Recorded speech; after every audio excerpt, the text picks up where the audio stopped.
what's up? So, yun, dito na naman tayo at pupunta tayo ngayon ng Davao City. Nakita nyo naman, naka-ready na yung strada natin kasi bukas is may pupuntahan tayong karera. So, ayan, dito nakita nyo naman yung strada natin is naka-ready na siya. Naka-race prep na yan. Tanggal na natin yung mga kailangan tanggalin. Tanggal na yung reserva at saka, ayan, dala na rin natin yung race tires natin na Hero Drag. Ito yung gagamitin natin na tires sa laro bukas. Hero Drag to. Kasi ito hindi naman to pwede.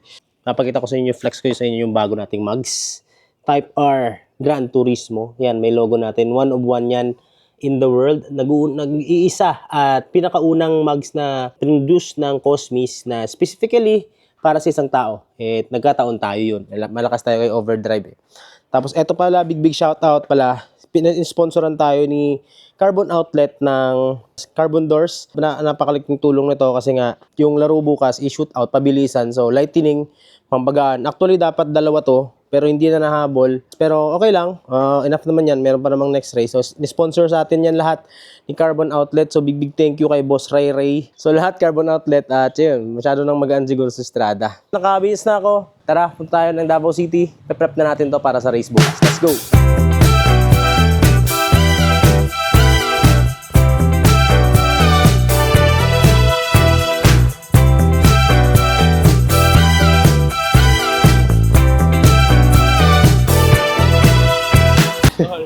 Kay BJ na. Balita. Kailang. Picture. Picture mo na. O, sige. Maghahatak kami ng tatakbo bukas. Bukas na kayo pumunta ng Tagum. Oo. Okay to, sponsor na lang to. Barato ko na binigibigay sa'yo.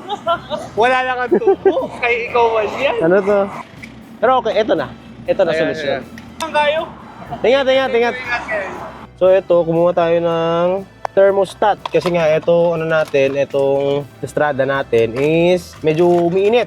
Nag-half open ata yung thermostat. Kaya ito, kumuha tayo ng low temp thermostat. Dati naka-low temp naman ako, pero matagal na yun. Nasa 6 years na. Kaya kailangan na sigurong palitan. Kaya ito na, bago na tayong thermostat. So, punta na tayo ngayon ng Master Garage. Papa-change oil na natin to. Pagkatapos nun, diretso tayo Tago. Let's go. Seatbelt muna pala.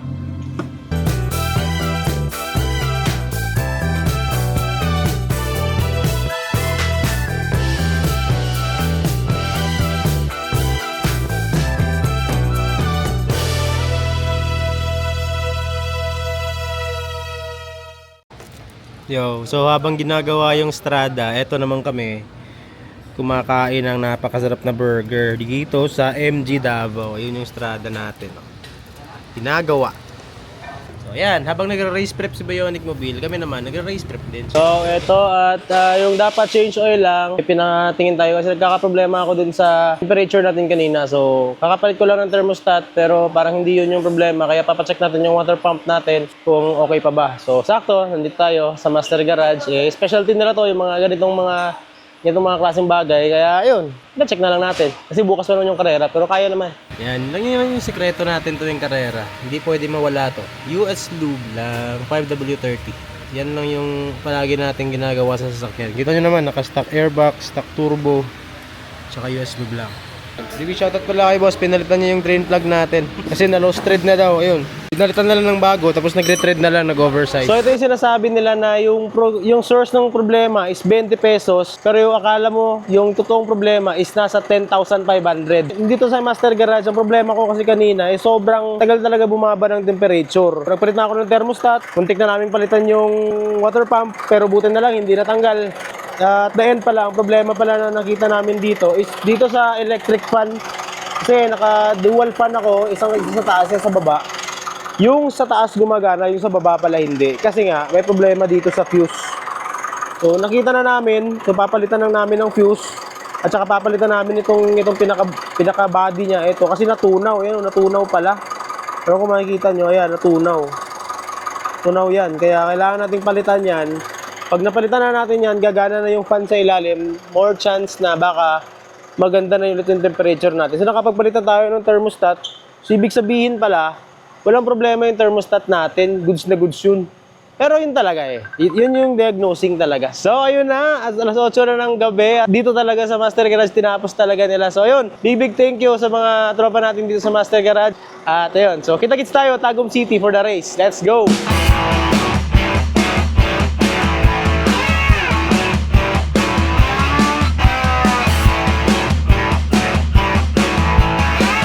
So, papunta na tayo ng Tagum. Inaantay na lang natin si Boss Dominic Tugap. Dala niya yung Ranger niya na si Extraordinary Build din. Sabay kaming pupunta ng Tagum City. Hindi pala Ranger ang dinala.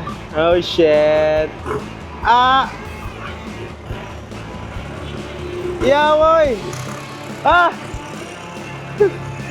Grabe, tingnan nyo naman, tingnan nyo Single cab na Hilux. Ito yung nag-champion dati sa Drag Race sa Isulan. Ginawa nila, pinutulan nila yung body, ginawa nilang single cab. Tapos carbo na lahat.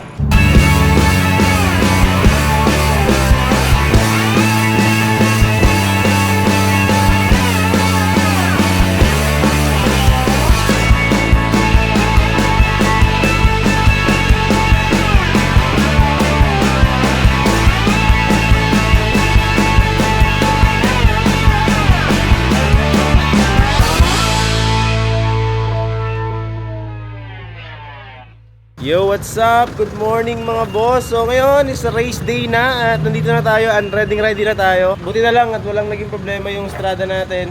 Kasi nga, naayos na naman kagabi. Okay naman yung temperature niya. Pero pwede na natin siyang ilaro. At ito yung mga sasakyan nandito. Siyempre yung atin. D-Max dun. GJ1.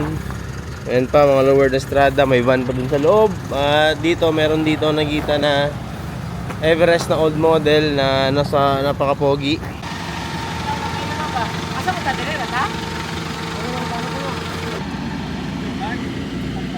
So ayun na, at magsisimula na tayo sa laro. Susubukan nating manalo. Yun naman talaga gusto natin na manalo. Ang daming malalakas sa kategory namin. Halos lahat strada. Nandyan si defending champ Jason. Nandyan din sila Arky. At marami pang mga malakas talaga. Hindi natin alam kung ano pa yung mga ibang sasakyan na kakategory natin. Pero yun naman talaga. Susubukan natin manalo. Gawin natin yung best natin. So ilalagay na natin to. So nandito si Cyril, nandun si Dario, si Toper. Hi. Henry. Ayan. Ito yung gagamitin niya, van na 3.0. Dito si Louie, Strada, na kasame natin ng category. Tapos, si JR.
So papunta ako ngayon ng starting area. Grabe talaga yung mga diesel. Ang sarap talaga panoorin. Usok, tunog, yung excitement, kung sino mananalo. Ayun, tingnan nyo naman yung D-Max ni Janro ng BS Motorsport. So eto rin, na-miss natin to, si Doc Speed. So sobrang tagal na to na hindi na nakatakbo. Pero ngayon nakatakbo ulit, check natin kung ano nagbago sa kanya. Ito yung nakalaban dati sa Rama 9 Elite. Ganun pa rin turbo. Wala pa rin nagbago. Yan pala si Moods. Bakit tagal na tambay? Pinapahinga muna natin. Tingnan nyo yung ano nyo, ram air nya, carbon fiber na, yun yung pumapasok yung hangin papunta sa intake system. Kapuso Party List, number 54 daw sa balota. Meron pa. Ay. Meron pa. Parang mas gaganda now. 2025. Parang mas ganda. Ayun Tignan natin kung kaya nitong Kapuso Party List Fortuner. At parang maganda na. Sa balota! So dito rin, syempre dito tayo sa mga highlights. So ito yung Hyundai Accent na papatakbo ni Dominic. Tumatakbo kasi nga diesel to, drag diesel to. Kaya ayun, diesel pa rin tong Accent, kaya pinatakbo. Ito naman.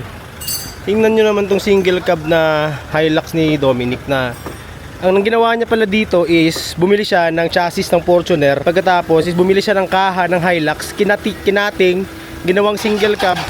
Ayan.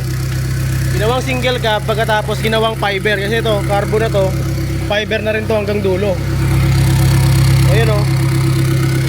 Meron siyang water cooled na papunta sa turbo, meron siyang water cooled na papuntang intake system niya. Wala na siyang intercooler. Pero, ayun o, kita nyo, may tubig.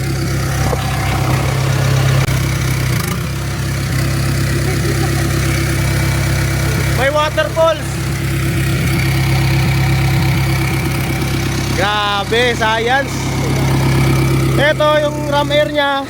Dito pumapasok yung hangin, dumadaan muna, parang binabad siya sa malamig na tubig bago higupin ang turbo. Pag compress ng turbo, papalamigin ulit dito sa water cooled papunta ng intake.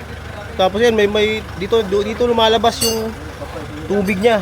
Yan, yun. So ito yung ganap dito sa starting line. Kasama pa rin natin, import natin from Luzon. Okay, Jed for Honda Racing. Nagmamarket ng kanyang mga pyesa. Ayan, Pero ngayon, dronerist na lang tayo. Oo, cameraman na siya ngayon. So kahapon nakabili ako sa kanya ng low temp thermostat. Pero hindi pala sila yung thermostat ko. Ayan. So ito, dalawang van. Parehang modified na van. Ayan, parehang 2.5 din to ha. Purong 2KD. Van sa van, 2.5 parehang modified, mga malaking turbo to. Hindi ito yung mga van na nakikita lang natin ng mga biyahe. Ito, hindi talaga pangkarera na talaga to. Ang tutulin.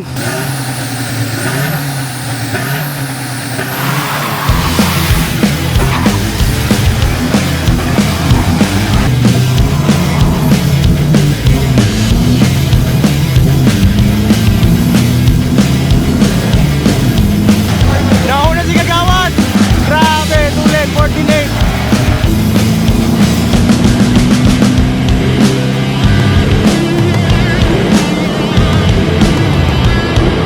Ito, semi-finals na stock SUV na 2.5 Montero versus 2KD na Fortuner. Let's go!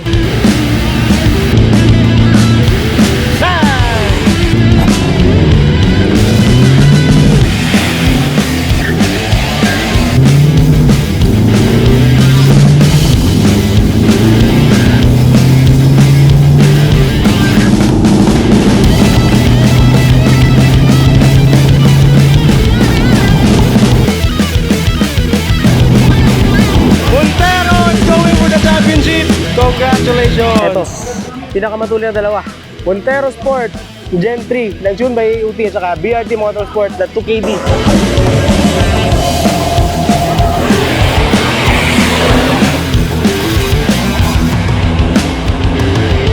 Layo! Ang layo!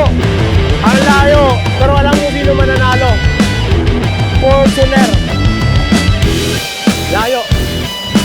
Grabe! Champion! Fortuner!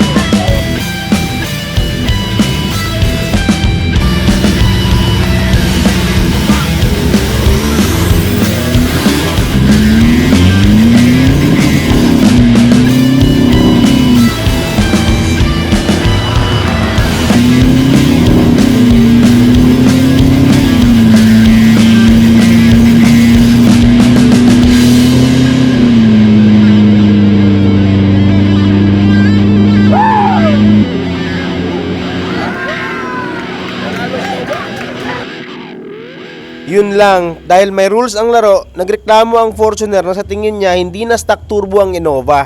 Kaya nagkaroon sila ng discussion na pag gustong pabuksan ng Fortuner yung turbo ng Innova para makita talaga kung stock, kasi nga may category, stock turbo at saka modified turbo. Pero tumanggi si Innova na pabuksan yung turbo niya, kaya automatically talo siya at ang maglalaban sa championship ay ang Fortuner 1KD versus 4JJ1 na MUX naman ni K-Tuned. So ito yung championship round sa Fortuner SUV na stock 3.0. Kasi kanina, yung Innova is disqualified kasi hindi niya pinabuksan yung turbo niya. So nasa rules na kailangan buksan yung turbo to confirm if stock talaga siya. Pero since hindi na pinabuksan, automatic guilty. So kailangan i-rerun kasi malapit magkapalapit yung oras nila. Tara, let's go!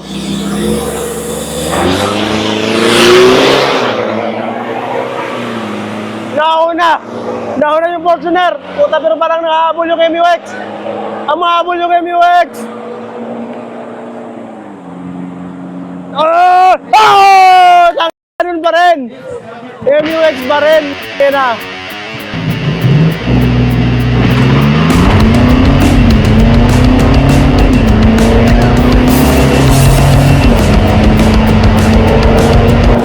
So ito na, magabi na at medyo marami nang pinagdaanan. Hindi ako nakapag-video talaga kasi naglaro ako. So nandito na tayo sa quarter final. Pag nanalo tayo dito, pasok tayo championship, may chance tayo na umuwi ng champion. Kaya ayun, sana makuha natin yung championship na gusto natin. Let's go! Okay, go.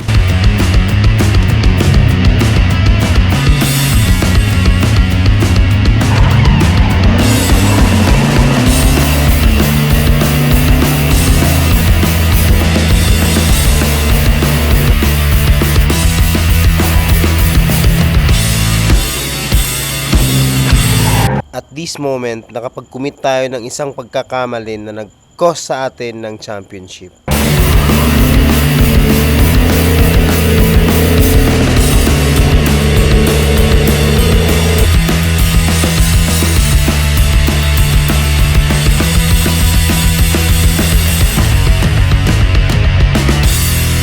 So ayun na, tapos na yung race natin. Unfortunately, hindi natin nakuha yung goal natin. Although, deserve din naman ng kalaban natin na yung pagpanalo. Yun yung nakakuha ng seat natin, yung bionic seat. Pero yun nga, nagkamali ako dun sa starting kasi nauna siya sa staging.